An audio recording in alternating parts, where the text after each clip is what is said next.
Our everyday lives are filled with different forms of entertainment, ranging from music to street art you may see on your way to work.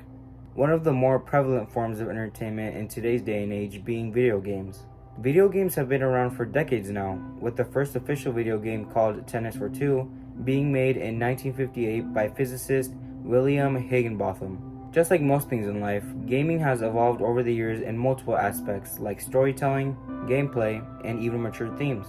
When it comes to the mature themes aspect, there are probably a few game series that come to mind, such as God of War, Doom, and probably the most gruesome of them all, Mortal Kombat.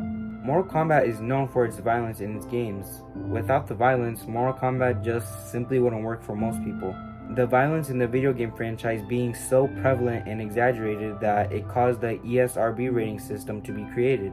You know, the thing that got in the way of your mom getting you GTA 5 for your 12th birthday.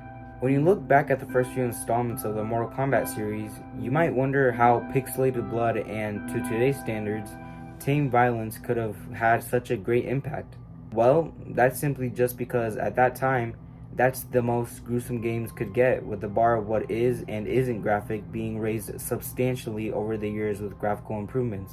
Because of these improvements made on video games, Mortal Kombat had to improve their visual presentation as well on newer adaptations with their graphics and overall creativity. Technology has created an opportunity for us to make the most elaborate sets. We have actors, directors, animators, audio engineers. It just goes on and on. So the scope is 100 times, I'd say, maybe as big as the very first one. And it's all technology's fault. People who are familiar with the series will know that while pretty much the whole brand that is Mortal Kombat can be described by one word, that word being gore, there are a handful of things in these games that make them what they are. Those being the fatalities, brutalities, and x-rays, or as they're known as in the newer adaptations, fatal blows. While these are the main reason why most fans like myself enjoy these games so much, they're also sadly the reason why some of the game designers don't. You see, Midway Games were the original developers of the first few Mortal Kombat games, back when their resources for game design weren't as polished as today's. Today, however, the developers behind Mortal Kombat are NetherRealm Studios, who have way better tools at their disposal to make better looking games. NetherRealm Studios have had their fair share of controversies in the past regarding how they treat their employees. Some of the allegations being that their workers receive low pay for their work while also being on extreme time crunches trying to get games made before deadlines on 100-hour work weeks. One of the more infamous allegations, though, being that of an anonymous employee who worked on Mortal Kombat 11 coming out and claiming that they got PTSD from their time on the job. Back in 2019, an article by Kotaku was published revolving around this interview done with the employee. In the article, the employee goes on to talk about their experiences working at NetherRealm Studios that led up to their eventual PTSD diagnosis done by a therapist. I'd had these extremely graphic dreams. I kind of just stopped wanting to go to sleep, so I just keep myself awake for days at a time to avoid sleeping. You'd walk around the office and one guy would be watching hangings on YouTube, another guy would be looking at pictures of murder victims, someone else would be watching a video of a cow being slaughtered. The scary part was always the point at which new people on the project got used to it, and I definitely hit that point. They even talked about how they began shaming themselves for feeling uncomfortable at times. You start to feel like an idiot for thinking about what the impact of working on that game has been on yourself.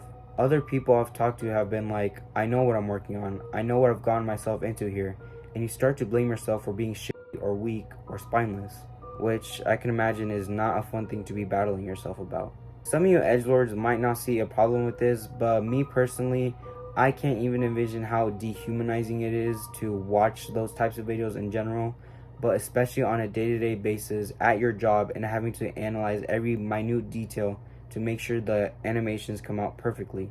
As stated before, I personally love the fatalities in these games because of how over-the-top violent they can be.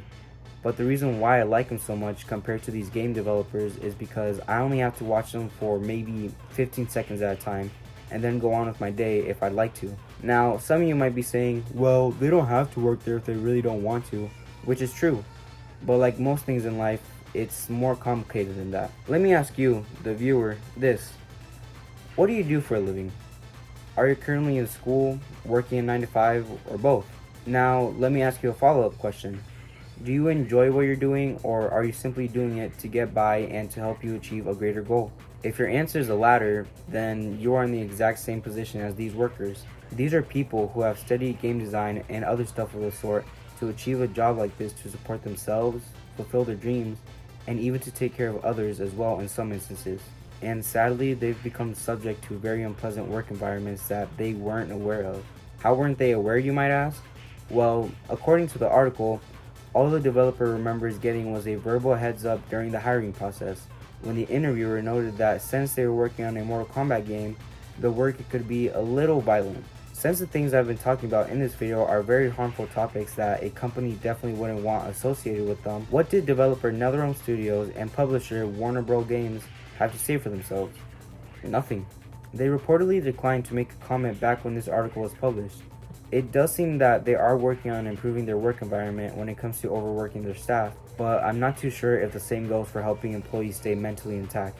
I know all this sounds so messed up that you probably can't believe how a brand could do something like this and get away with it. Like, it has to be made up, right? Well, is it? It seems to me that the website has a bad rep, and this is backed up when I search up its credibility and find mostly bad things about them. And then, as I dove more into my analysis, I found a Reddit post on the Mortal Kombat subreddit from user If There's a New Way, where they talk about the situation and how they believe there are two possible stories that could be true. One being that the developer who spoke out is real and truly is suffering from PTSD, but not because of their time working at NetherRealm Studios. And the second possibility being that it's all made up and there was never an anonymous developer, and Kotaku simply fabricated this story to drive more clicks to their website at a time where Mortal Kombat 11 was relevant, due to its release being just a couple of weeks before this article came out. They made some decently good points in their post, like how this was the first and only time someone from NRS came out and made this type of claim. However, this is debatable, as it's also possible that the reason why no one else has spoke out about it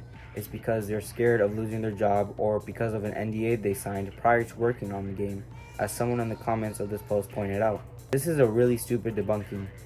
Devs are tied up in NDAs out the ass, which is likely why he wasn't named and why more people didn't come forward. There's a lot of people debating about this in the comments of the post. One of the debates between two people that actually helped back what I said earlier in the video when it came to why the developer did not just quit their job. Not only that, but if he's suffering from PTSD, why does the dev want to hide their identity so that they don't lose their job? If it's that crazy on your mental state, you should be quitting. You should be okay with losing your job, LMAO. Jobs bring this thing called food, healthcare, things that you need. Some people don't have the backbone to leave their job even if they're being mistreated. Whether or not this story is true, which honestly for the sake of the people employed at NetherRealm Studios, it'd be better if it isn't, this article could still help in bringing injustices to light in the game developing community. Currently, at the time of making this video, it is September, which means it's Suicide Prevention Month. A topic like this could very well coincide with self-harm, whether that be mentally or physically, which is never okay. So, in support of this month, I'll have links in the description for websites that if you yourself have thought about self-harm to reach out to, or if you simply just want to donate to help organizations that help people with this. Hopefully game developers will start being treated better and aren't subject to such traumatizing things for the sake of our personal entertainment. With that, I hope you all have a great day, and remember that you matter, and if you need help, reach out. Thank you.